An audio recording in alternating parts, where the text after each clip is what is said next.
from the meeting that we had on August 21st. If you haven't, take a quick look at those, and then I would entertain a motion to accept the minutes. Representative Hoffman I so move. makes a motion, seconded by Representative Helgerson. All those in favor of approving the minutes from August 21st, 2024, please say aye. Aye. Opposed? Motion passes. The minutes are adopted. All right, we'll go ahead and move on to the review of the Build Kansas Fund federal awards to date. And I'll invite Matthew Volz, the Kansas Infrastructure Hub, and on behalf of the Build Kansas Steering Committee, Mr. Volz. All right, thank you. Wait for the slides to come back up on the screen here.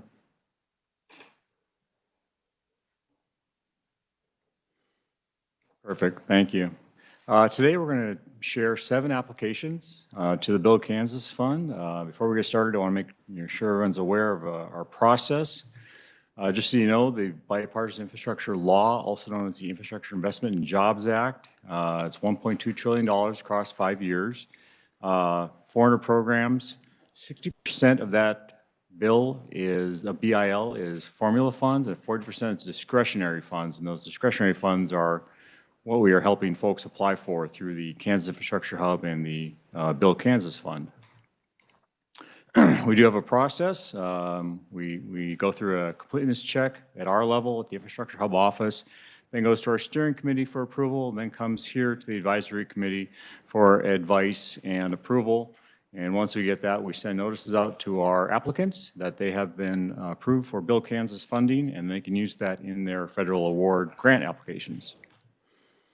We do have a reimbursement process. Once an applicant is awarded a federal grant, they do expect to be reimbursed from the Build Kansas Fund for the match dollars that we provide to them. So we do have a process with the State Treasurer's Office where we do reimburse them directly from the State Treasurer's Office to the applicant. Right now, we have just 2 agreements, Build Kansas Fund agreements that are signed and in process with our applicants. We're right now actually testing out our payment process with the State Treasurer's Office to these applicants. So we're right in the middle of that testing process right now. We're testing out with the City of Manhattan, and so far it's going very well. I just talked with the State Treasurer's Office before the meeting, and we're actually going to approve 2 payments to them and track the progress of those payments. But after we get through this testing process, hopefully it'll go fairly smooth to get money back out to our applicants. Real quick, just so you know, we have a 2-step or a 2-stage process for applying for federal grants. They apply for the federal grant by submitting their applications to the federal agency through ks.gov. At the same time, they're applying to the Build Kansas Fund for the matching dollars. We try to get the Build Kansas Fund approved prior to the grant being submitted to the federal government so they can include their award letters. And just so you know, we are not selecting projects based on their merit. Our steering committee approves them as long as they meet our very minimal standards, which are submit your application prior to the federal deadline, and it is a BIL funded application as well. And again, they can go ahead and submit applications to the federal government for grants with or without Build Kansas Fund or with or without Hub technical assistance. Okay, just real quick on some of our metrics. Right to prior to today and after today, we'll have a few more approved, but we have 58 total projects that have been approved for Build Kansas funding. We've got 12 that have been awarded federal grants, 8 that have not been awarded federal grants, and then we have 38 that are still sitting out there awaiting federal notice on the grant itself. In dollar figures, we've approved $93 million, just over $93 million worth of Build Kansas Fund applications. Of those ones that have been awarded federal grants, that means we've committed just over $23 million of Build Kansas Fund, or about 12% of the Build Kansas Fund so far for those projects. The ones that were not awarded federal grants, what we do is we restore those funds back to the Build Kansas Fund, and those amount to just over $31 million to date. And then again, we've got several that are sitting out there awaiting award, and that's amounting to just over $38 million we're awaiting notice on from the federal government. Current return on investment, again, we've approved or committed just over $23 million worth of the Bill Kansas Fund. It has brought back to date $31,735,549, which means a return on investment so far of 137%. So that's all good news. That's of the 12 applications that have been awarded federal grants again. Just recently, we did have another grant win. City of Edgerton, Kansas, was awarded a Safe Streets and Roads for All grant in the amount of $220,000 in federal money. They received $45,000 in Bill Kansas funding support and also committed $10,000 of their own money towards that particular grant. So that was good news we got in the last couple of weeks. Just so you can kind of see a summary of everything that's been awarded to date. Again, we've had 12 projects in the Bill Kansas Fund that have been awarded federal grants. I know this is hard to read, but you can see we've awarded grants to Ellsworth, Nortonville, Edgerton, Topeka, the Southwest Kansas Groundwater Management District, City of Manhattan, Concordia, Dodge City, Ozaki has 2 grants, the Salina Airport Authority, and the City of Russell. Again, you know, it's committing just over $23 million worth of the Bill Kansas Fund, just about 12% so far. And again, it's brought back in over $31 million in federal dollars. I do want to make you aware of some amendments to some past Bill Kansas Fund applications. There was a application from City of Topeka for a Safe Streets and Roads for All grant. This was done back in, this one was April, I believe.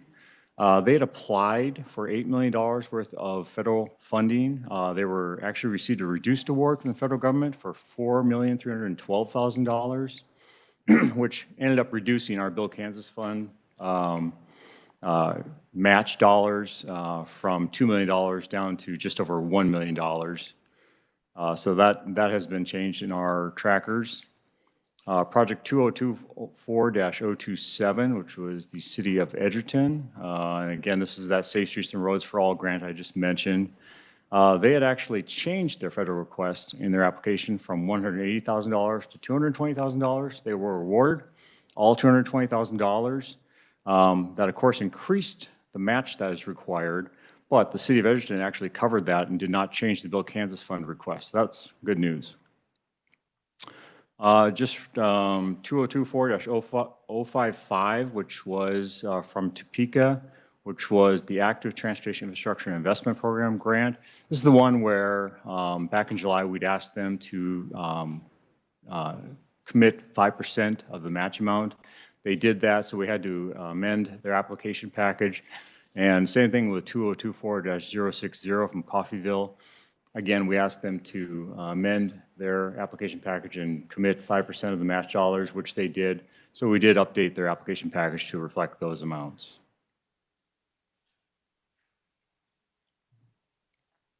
We did have one ineligible application this past month. City of Hutchinson had applied for the Transportation Alternatives Program.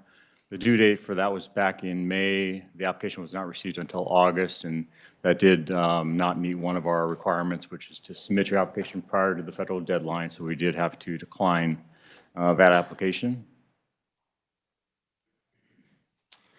And just so you know, we are going to be changing up our schedule for the steering committee meetings to better match up with the advisory committee meetings starting in 2025. These committee meetings are now on the 3rd Wednesday of the month at a set day and time, which is great, and we really appreciate that. In order for us to avoid our steering committee meeting sometimes conflicting with that date, starting in 2025, we're going to be going to the 2nd and 4th Wednesdays of the month with our steering committee meetings. What it means, in effect, is that we'll have 2 steering committee meetings in between each advisory committee meeting. So we'll have a chance to review applications, approve them, and then bring them up to the advisory committee for review and approval. All right, jumping into the 7 applications that we have for review today. Before I go on, any questions on any of that? I do have a quick question. So a few months ago, we actually had an application that was from the City of Hayes in regards to water in regards to the R9 Ranch. Yep. And I'm trying to find the news story, so that's why I've been looking at different news outlets. I believe it was on the Hayes Daily News website that they were awarded. Hayes and Russell were awarded that, but I'm not seeing that on these sheets. And it could have been another federal grant that maybe they applied for, but I thought in the article that I saw prior, it said BRIC Yeah, I think they were awarded a BRIC Technical Assistance Grant. through FEMA. Yeah, through FEMA, but essentially what it is it allows them to get technical assistance from FEMA's contractor to help them on their next round of application.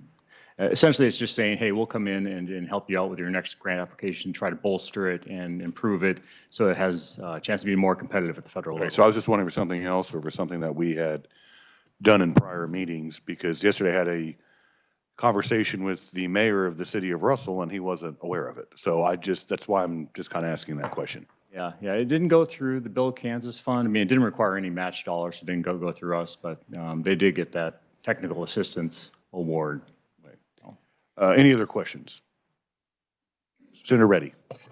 Thank you, Mr. Chair. No questions, but I just wanted to comment that I really do appreciate having a schedule for our meetings. It makes it easier to plan, and whoever's brilliant idea that was, thank you. Any other questions? All right, seeing none, Mr. Volz. Okay, thank you. Oh, and by the way, as far as City of Russell goes, I've been talking with them, and they're going to be reapplying again this year for a BRIC grant. And they asked the question, do they have to reapply to the Bill Kansas Fund? I said, yeah, unfortunately, you do have to redo your application, and they were okay with that. Well, and I've been in conversations with them too, so. Yep. Okay, so we have 7 applications today to review. 3 of them are railroad crossing elimination grants. 3 of them are Safe Streets and Roads for All grants, and then 1 is a Reconnecting Communities pilot grant. They're all transportation related. They've all been reviewed by our steering committee this past week, and all have been approved by the steering committee. So we'll jump right into them. First off is City of Spring Hill, and this is a project where it's a railroad crossing elimination grant, and they're actually teamed up with City of Fort Scott on this particular grant application, and they're looking at the Fort Scott subdivision rail corridor between Spring Hill and Fort Scott, and they're going to study 12 crossings. They are requesting from the Bill Kansas Fund $107,500. They're committing $107,500 of their own money, and BNSF is contributing $215,000 to make up the whole 20% match for the federal grant. It will unlock $1,720,000 in federal funding with this particular project. And one thing special that they're doing here, and I was talking with Lane Massey from City of Spring Hill, and KDOT had brought this to our attention, but City of Fontana is between Fort Scott and Spring Hill, and BNSF will sometimes park their trains there and block all their crossings. There was an issue there this past spring where there was a fire on one side of the tracks and the fire station's on the other side of the tracks. So it was requested if Spring Hill and Fort Scott could include the City of Fontana in this study. That'd be much appreciated, and they said yes, they would do that. They won't change their consultant won't change the total cost for the study, and so that is included with the project. So we bring this one to you for advice today. It was approved by our steering committee on September 11th. Any questions for Mr. Volz? All right, seeing none, and as we've done it in the past, if there's no consternation over the application, it is just passed by the entire committee. So we will move this one on. Okay. Mr. Volz. Thank you. Next one is 2025-070. It's Dodge City. This is another railroad cross elimination grant. This one has an 80-20 match. Bill Kansas Fund request is $154,000. Dodge City is contributing $100,000 of their own funding, and BNSF is contributing $100,000 as well. This will unlock $1,416,000 in federal funding if awarded, for a total project cost of $1,770,000. This is for 6 crossings study that is just south of Wider Boulevard in Dodge City. Again, this was approved by our steering committee last week, and so we bring it to you for final advice today. All right, committee, any questions? I guess I have one. On the last two applications, we have BNSF actually contributing money into the project. And I'm just kind of curious, we've had the discussion about, obviously, this is an additional contribution that's being made by a private entity, but were they going to do this anyways prior to the discussion that this committee has had in regards to a local match? Yeah, it's hard to say. Their contribution definitely lowers the Bill Kansas Fund and the city's contribution to the project, so I guess that's a good thing. It's hard to say whether or not they would have done it anyways. I'm not privy to those conversations. Okay. All right, I'm not seeing any questions, so by consensus, this one is forwarded on. Yeah, and I will Next say, application. BNSF has been very savvy around the state of Kansas with providing some match dollars towards these applications. They sort of know what's going to benefit them in the long run in the future, and so they've been very generous, I will say, about supplying some of the match dollars for these grants. Next one up is 2025-071, City of Spring Hill again. This one is a Safe Streets and Roads for All grant. They're requesting $434,000 and $434,016.04 from the Bill Kansas Fund. They are contributing $22,842.96 from their own funding. This will unlock $1,827,437 in federal funding for a total project cost of $2,284,296. This does have a local contribution that is roughly 5% of the local match requirement per our guidelines to our applicants nowadays. This was approved by the steering committee last week, and so we bring it to you for final advice today. All right, committee, any questions? All right, seeing none? Yeah, and again, like all these Safe Streets and Roads for All grants, they're going to be doing safety studies with this money. And with this particular one, they're going to do a demonstration project as well, just a new sidewalk crossing system down in Spring Hill. All right, this application is forwarded on. Next application.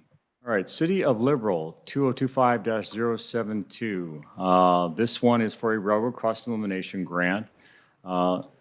This one will be to study 6 crossings, I believe, in City of Liberal. And, they're actually looking at, this one here is actually looking at 2 overpass structures in City of Liberal. They're going to do a study of eliminating these railroad crossings and putting in overpass structures in the City of Liberal. They are requesting $305,000 in Bill Kansas funding. They are contributing $104,880 of cash and in kind towards the project, which equals the 20% match. This will unlock $1,639,520, $1,639,520 in federal funding for a total project cost of $2,049,400. This one, again, was approved by the steering committee last week, and we bring it to you for final advice today.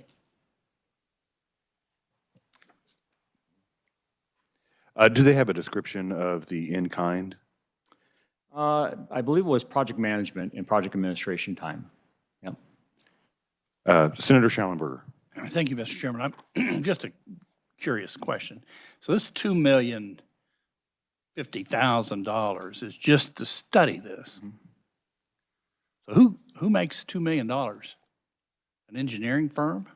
Is that who studies this? Yeah. It'll be an engineering firm that they'll hire through a competitive process. Sit around and study it. To study it. I mean, they may include also some design as well, preliminary design into this project as well at the same time. Sometimes they'll bring these studies up to around 30% design, which does take some time and effort. Thank you. Representative Francis. Thank you, Mr. Chairman. And this is a project in my community, and what they're going to do is a more in-depth study of 2 locations. They're trying to determine the best one and then get some of their preliminary engineering done so that they can move forward with the best one for the community. And some of these railroad projects, the preliminary engineering is incredibly expensive. We've got a little $2 million bridge in rural Seward County, for instance, And they had to do a $50,000 study just for the piers for the future bridge. So some of it's the railroad, I think, unfortunately. Any other further questions? All right, seeing none, and this, we moved on by consensus. And so we'll move on to the next application, Mr. Volz. All right, thank you. Next one is 2025-073 in Osage County. They're applying for a Safe Streets and Roads for All grant, and this again will be do a safety study, safety analysis for lighting and speed study, road safety audits, curb extensions, road diets in the Osage County area, plus 8 communities in Osage County. They are applying for $525,000 in Bill Kansas funds. You can see that the local contribution is $0, but they are exempt from the local contribution because this is a regional project, and we did build that into our advice or rules to them regarding local contribution, that they do things on a regional basis. They don't have to make a local contribution. This will unlock $2,100,000 in federal funding for a total project cost of $2,625,000. This was approved by the steering committee on September 11th and bring it to you for final advice today.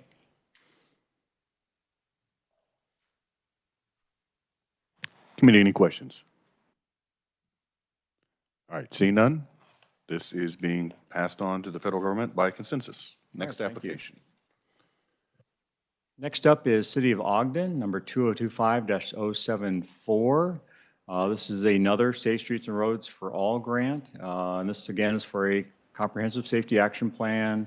It'll identify safety priorities, collect some data, and make recommendations to mitigate safety issues in the City of Ogden. They are requesting $22,500 in Bill Kansas funding. They're contributing $7,500 of their own funding in cash and in kind. And this will unlock $120,000 in federal funding for a total project cost of $150,000. This was approved by the steering committee on September 11th and bring it to you today for final advice. Representative Hoffman. Yeah, and this isn't necessarily about the application, but it appears that we're getting a lot of these on the safety, transportation safety grant. Is that just mostly because that's what's coming up due right now and that's kind of what's available? Yeah, it's really the hot program right now, if you will.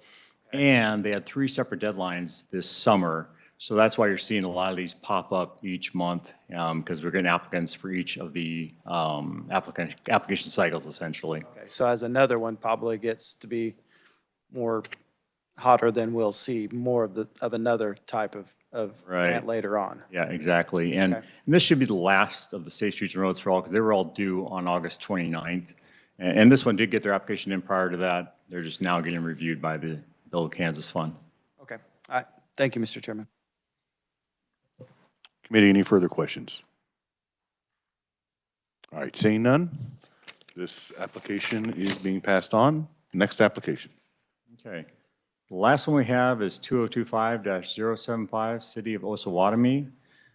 This one, they're applying for a Reconnecting Communities Pilot Grant. And this one will be to study a pedestrian overpass project. There is a current overpass there called the Derrick Jensen Overpass. They either want to add a pedestrian lane to that existing bridge or build a separate pedestrian facility there. They did do a Mid-America Regional Council Planning Sustainable Places project for this one, but it didn't bring them far enough along, and they want to do a planning study in order to get to a little more detail, better budgets, and a preliminary design as well on this, so they can bring it up for further funding, either through grants or through their capital program. They are requesting $85,500 from the Bill Kansas Fund. They are contributing $4,500 of their own. This will unlock $360,000 in federal funding for a total project cost of $450,000. Again, approved by the steering committee on September 11th, and I'm bringing it to you today for final advice. Committee, any questions in regards to this application? This is Senator Billinger. Is this another one of them that's just a study? It is just a Volz. study with some preliminary design thrown in as well. And here again, this is for a bicycle bridge across a river or what? This is for a bicycle and pedestrian facility over the railroad tracks, the Derrick Jensen overpass. And they either want to add a bike lane, pedestrian lane to the existing bridge, or they want to build a new separate facility. So that's what they want to study. So if they build a new facility, they give you any idea on what we're talking for cost on a new facility? Did. I've got it in my application. I'll pull it up here real quick.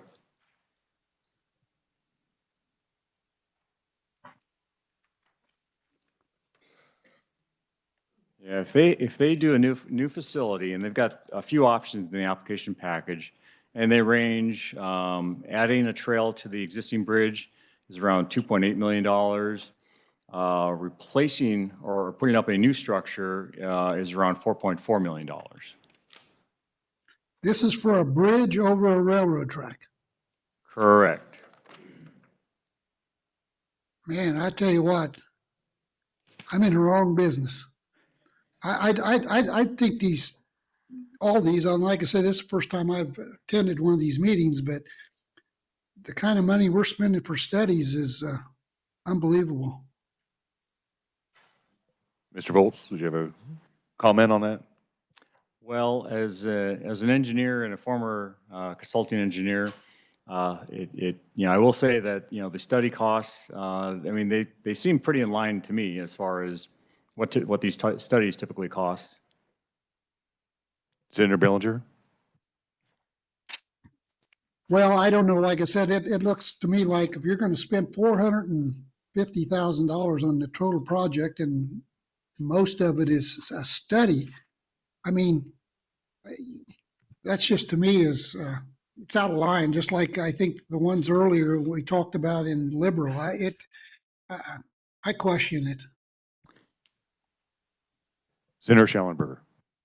Thank you, Mr. Chairman. So looking at this last, I was looking at this when Senator Bellinger started talking. For example, if they decide to go with the $4 million plan, there's another $400,000 of engineering costs. Now, if we have already done that here, will they have to do it again? Well, for $450,000, you're not getting a full design of this type of bridge over a railroad. That might do the planning, the community involvement, and the surveying, and a 30% design, but it's not going to do the full design. No, is the answer structure to that. itself. Yeah. So they will have spent, or what we, the taxpayers will have spent $1 million, 450 and 400, 850 for a $4 million project, or 800 for a $2 million project. Yeah. Wow, does seem like a lot. Thank you. Senator Reddy? Thank you, Mr. Chairman. I just want to say, out of all of the projects that we've approved, about 58 projects, $93 million, $93.6 million, only 12 have been awarded. So even if we approve this, it may or may not be awarded. But I think the studies are always the barrier to the bigger project, the studies and the design and all of that. And I think if we help them with this, and let's say it is awarded, then they have that capability of making it a reality. So I think that's where we're helping. And we don't even know if it's going to be awarded. I mean, we've only really given out 23 million out of the 93 million that we've approved. Thank you. Any further questions in regards to this application? Representative Helgerson? Where's the money going to come from to pay for this project? If we go through the preliminary and we've done where are they going to get the money? Yeah, no, that's a good question, because the bipartisan infrastructure law sunsets in 2026. So by the time that, if they get this grant awarded, and to your point, Senator Reddy, it'll be sometime before they get the grant agreement, sometime before they get the study done. By that time, the BIL will no longer be with us. But hopefully there will be another funding program coming from the federal government for projects like this in the future. You think federal or state federal? It's hard to say. I mean, it could be either one, could be a little bit of both.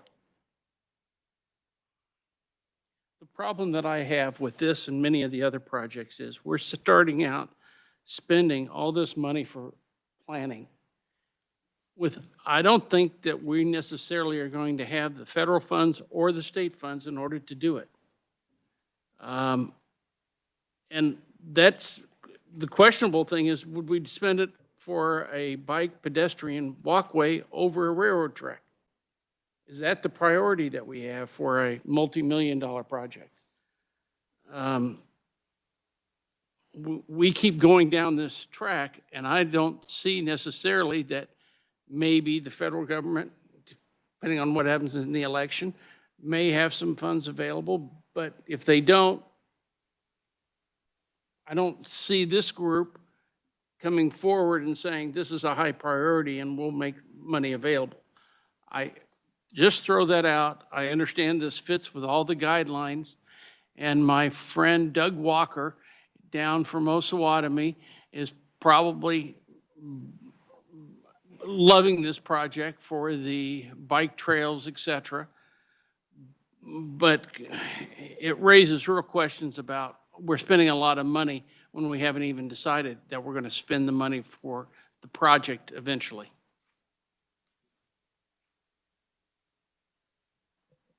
Representative Hoffman. Thank you, Mr. Chairman. I'll just say welcome to the bill program. I mean, it was a federal government at its best.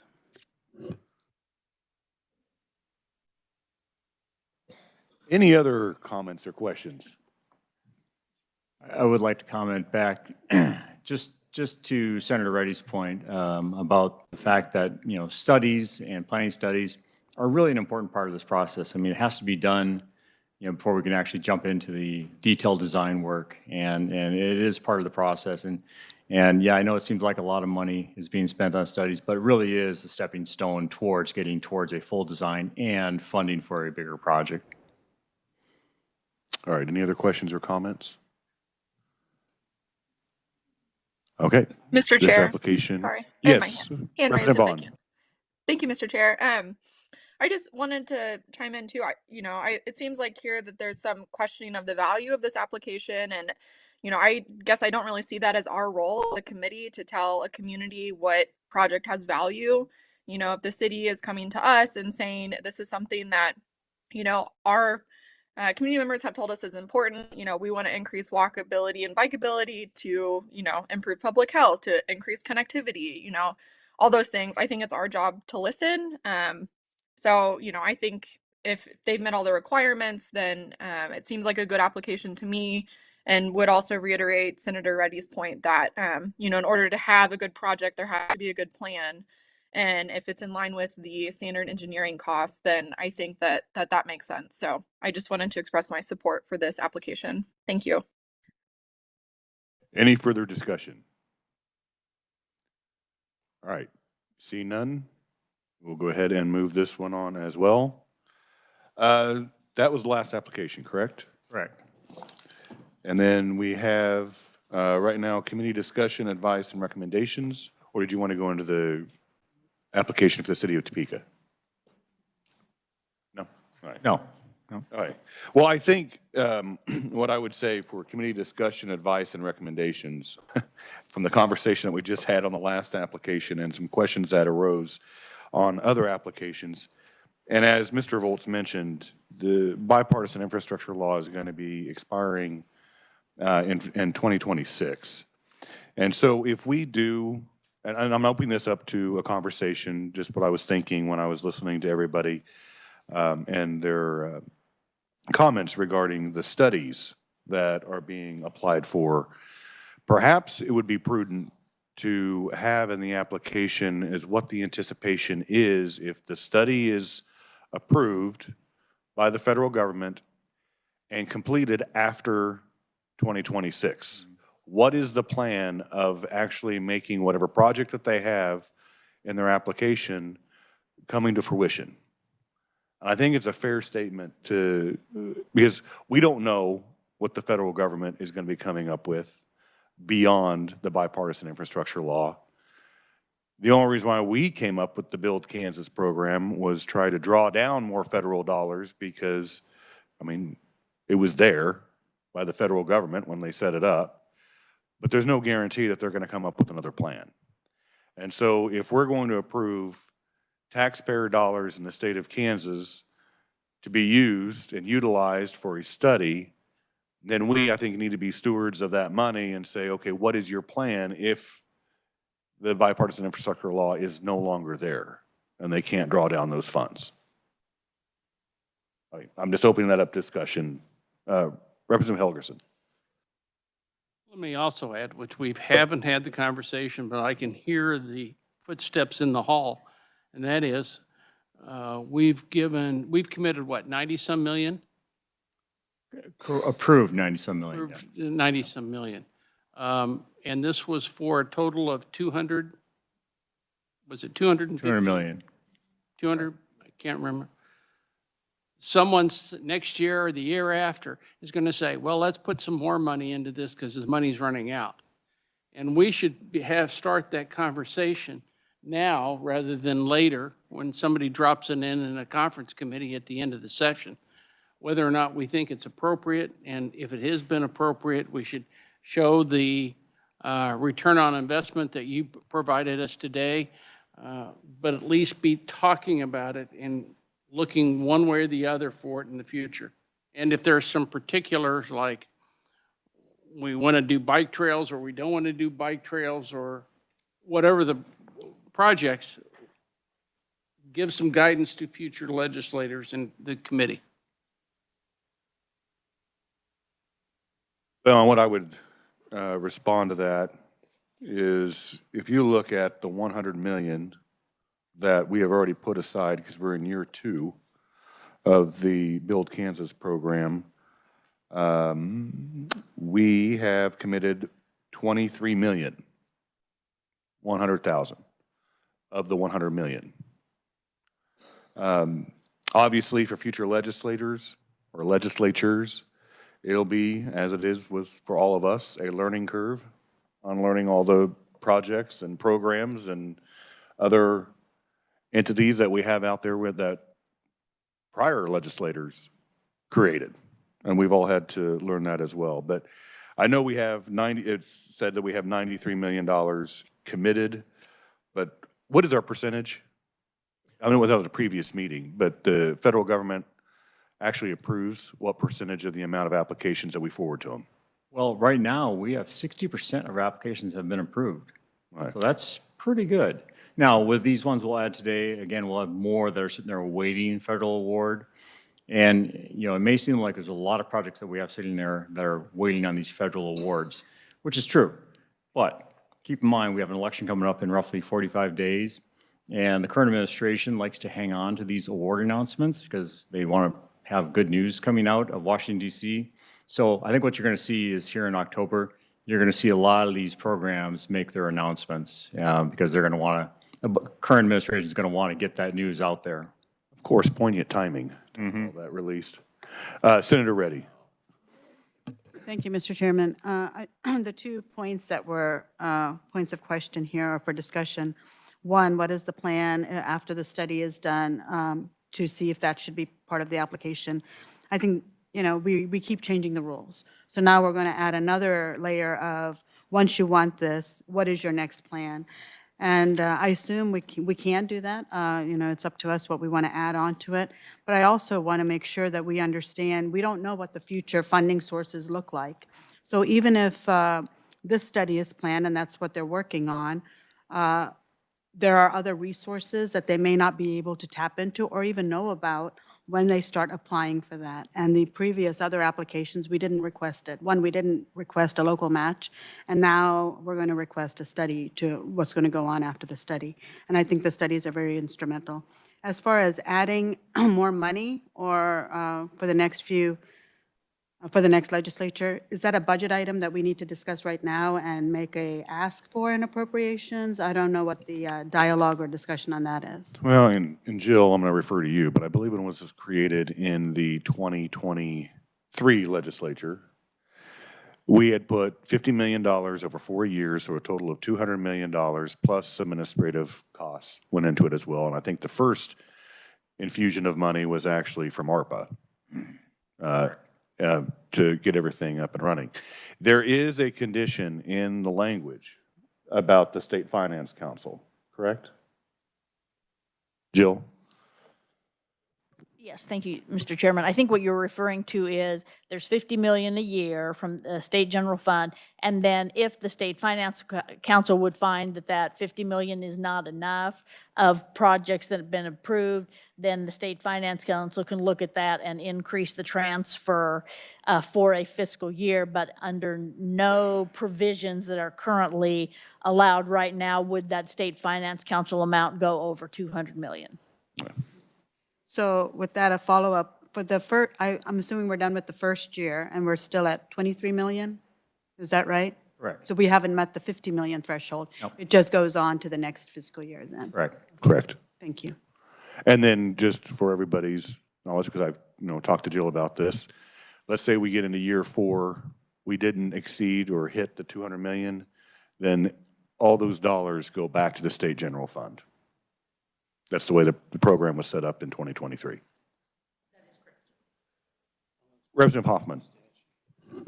Thank you, Mr. Chairman. And I totally understand on the, it seems like we are doing a lot of studying, and the program is the way, it's the reason I made the flippant remark that that's the federal government. I mean, the program is set up the way it's set up. We're kind of, it was like the chairman said, we're kind of dealing with it, and we put the money in because we wanted to draw down those funds.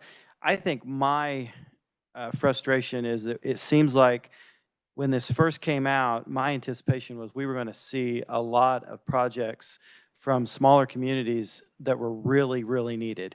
And, and I know you've reached out to 2 of my small communities that have projects that are really needed, but I'm afraid they're not eligible for anything that this great bill, I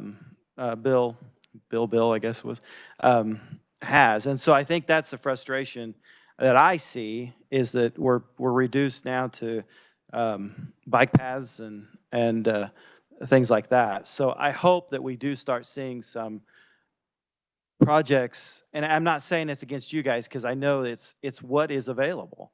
It's the projects that are, or it's the grants that are available, but I just hope we start seeing something that actually will, at the end of the day, a small community can say, hey, we got this money, it saved us millions of dollars, and we can look at in the future, and it could be a positive. I don't know, if we continue to spend money on bike lanes, we may have to start thinking about taxing bikes. I'm not sure, to start paying for all this. Well, and I would say, when we discussed this in appropriations in 2023, that was our intent. Yeah. We thought we'd be helping out many more smaller communities that don't have the resources where they could use these dollars to improve infrastructure needs in their communities. I mean, you look at my district, and the largest city in my district is 4,500 people. I have many communities that are 100, 150, who has a lot of needs that they need to try to address. But again, I don't know if they have the staff, for one thing. And so I've been reaching out to those smaller communities, and some of them have reached out to me and said, we have this electrical issue. Where can we go? And my first response is, and I forward them your website, infrastructurehub.org. And they're in constant contact with me about how the process is going and what they need to do. And I think it's going to be word of mouth with our smaller communities. Because I don't know if you can't reach out to all, how many cities do we have or 5? Yeah, in the state. But I know, there's a community in my district that has 99 people, and they're getting on a rural water district line. would that have qualified? They already started the project before this was actually implemented, but most likely, possibly. So I think for it, and that's what our main intent was, I think, was helping out those smaller communities with infrastructure needs across the state. And we are seeing, as my vice chairman mentioned, you know, we're seeing bike paths and studies, and to me, that's not true infrastructure needs. We have issues with water, we have issues with electricity, with energy. I mean, there's a plethora of other items that we could be addressing. And that's why, and I think that's why there was such a discussion in regards to studies. And that's why I was just suggesting, I don't think it's going or changing the rules, saying that they have to implement a plan on how they plan on administering the study when it's completed. I think it's fair because we're the stewards of the taxpayers' dollars. And if they do a study and then like, we don't want to do anything with it, then we just wasted that taxpayer money. And this is an evolving process. We tried to make changes in the legislative session. That wasn't going to happen because it ended up ultimately getting vetoed. But we have conferred with the revisor's office that we can make these modifications because we are the stewards right now of the money that's sitting in there. So I don't find changing the rules on them. I think it's like I said before, I think it's only prudent just to ask, what's your plan of action after the fact the study is completed? Representative Francis, and then Senator Schallenberger, and then Senator Reddy, did you have another question? All right. Representative Francis. You know, I think sometimes we need to take a step back and we need to understand that what's important to one community in Kansas may not be what's important to another community. We see this, one size does not fit all in Kansas. And when I think about what the future federal infrastructure plans after the build program is, I think we have to also consider how Kansas works. You know, we had T-Works and we had Ike, and I think all of us understand that we will have something after Ike. And I know that there are already conversations going across the nation on what the next federal infrastructure plan is going to look like. You know, there's concerns about the amount of discretionary funds in this plan versus formula funds. And those conversations are happening. So I think when people are making long-term plans for their future on things like grade separations on railroads, I think that there would be every expectation on my part that in future infrastructure plans, there's going to be a program that supports those grade separation projects.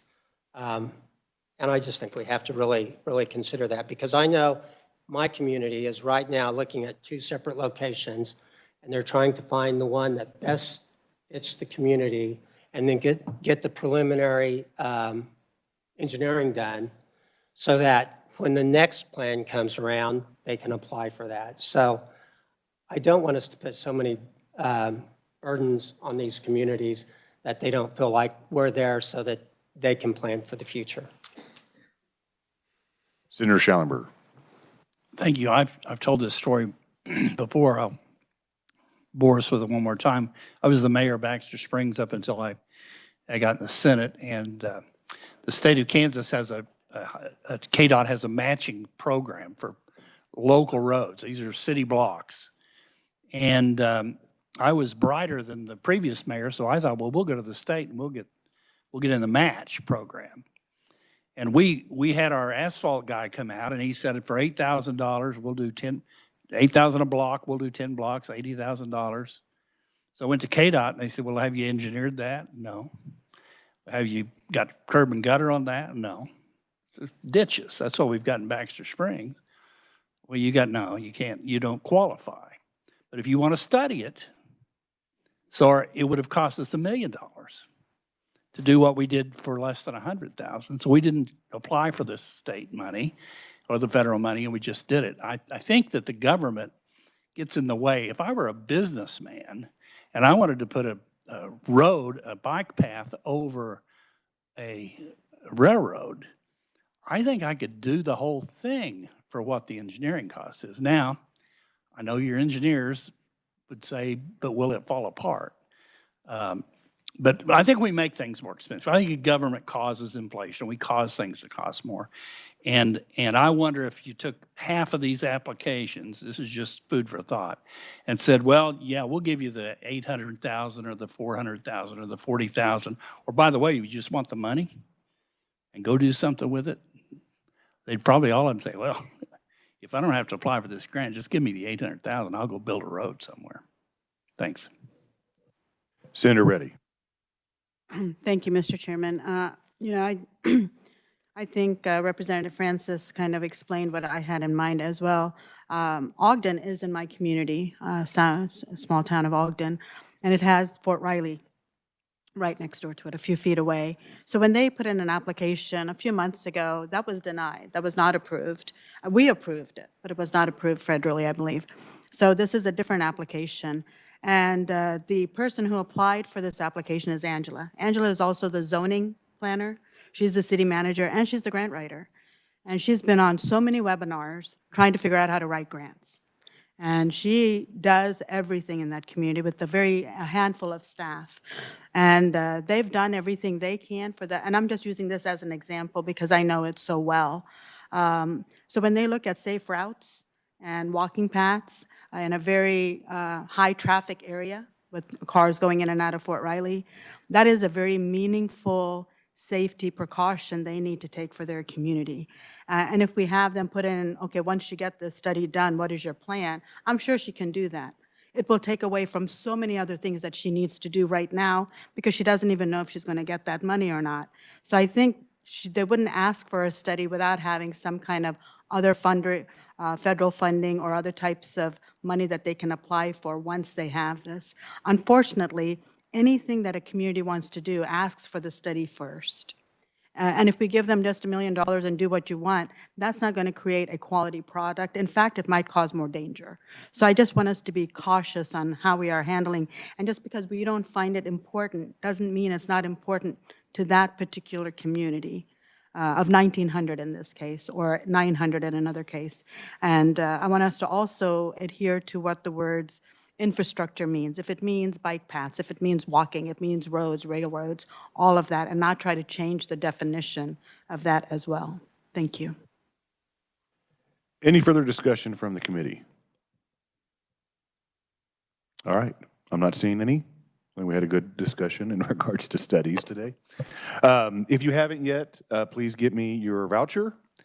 And I think that we're probably tentatively looking at having the next meeting, probably again the third Wednesday of October or somewhere around there. So just keep that in mind. But we'll also see how many applications we get.